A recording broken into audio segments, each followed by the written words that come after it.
যেটা দেখতে পাচ্ছি, এখন ধরেন আপনার ভাইয়ের কারণে আপনার ভাবমূর্তি যদি পূর্ণ হয়, এটা কিন্তু আপনার জিনিসটা আপনি খুব সিরিয়াসলি দেখবেন।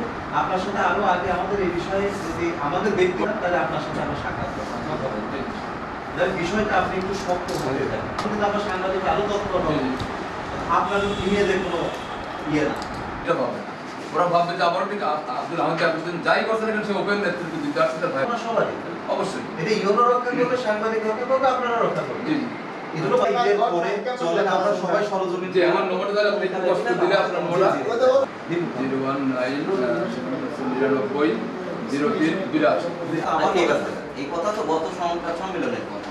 হ্যাঁ, তারা দাবি করছে, তারা জবাব দেয় নাই, এটা জবাব দেয় নাই যে উনি কোনো জবাব দেয় নাই এই বিষয় নিয়ে উনি কোনো কথা বলার পরে ওই দিনেই কোনো সম্ভবত সন্ধ্যার পরে দুই যাবে না আমরা আমাদের তো এখন না, এটা রিসেন্ট টাইম পুরো মানে একটু চিন্তিত আছে যে এখানে যে ঘরটা আছে এই ঘরটা তো সরাই নিতে বলছে।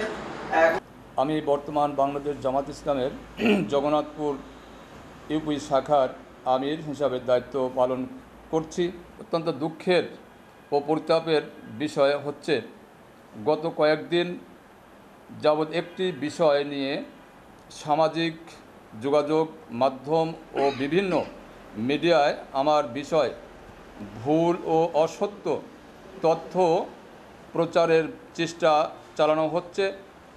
ওই মিথ্যা তথ্যর সাথে আমি বিন্দু মাত্র জড়িত নই। আমার রাজনৈতিক একটি প্রতিপক্ষ ঘোলা পানিতে মাছ শিকারের অপচেষ্টা চালাচ্ছে।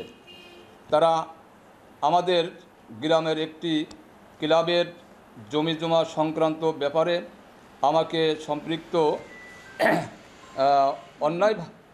সম্পূর্ণ অন্যায়ভাবে দোষারোপ করে চলেছে।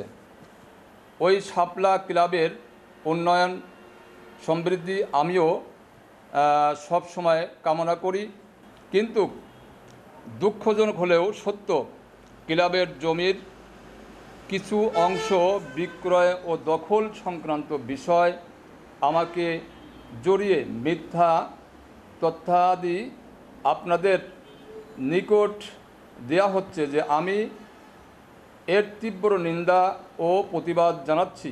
যে আমার রাজনৈতিক প্রতিপক্ষ বন্ধুগণকে যে এই জাতীয় কর্মকাণ্ড থেকে বিরত থাকার জোর অনুরোধ করছি।